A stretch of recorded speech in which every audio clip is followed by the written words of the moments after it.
For in a desert land the river of life is not even a fountain of life but merely a deep well which taps into the same source but only through the labor of digging away much worldly dross.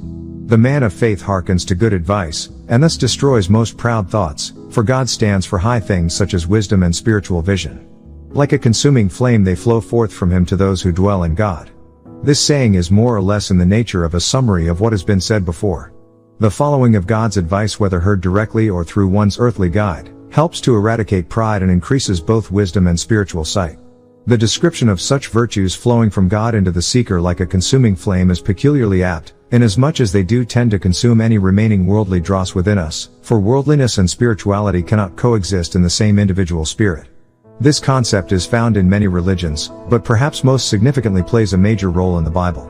Quoting Deuteronomy 4:24, St. Paul says that our God is a consuming fire, Hebrews 12:29. It is quite significant that on several occasions similar phrases are used by or in connection with the coming of the Holy Spirit, or the baptism with the Holy Spirit. According to John the Baptist, Christ himself will burn up the chaff with unquenchable fire, an apparent reference to the destruction of worldliness by the power of the Holy Spirit. The study then goes on to consider the next message, an allegory about the princess and the city of perfection. In it, the princess represents the soul, and its journey from paradise to heaven is summarized thus.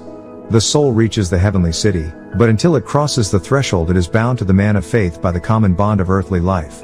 In other words, the soul may reach the higher realms through mysticism, but as long as it is still incarnate in the flesh it cannot achieve sanctity. No matter how spiritual a man may be, whilst he is still on earth he is not a saint, but still immortal. The next message continues to describe the man of faith and the experiences he can expect.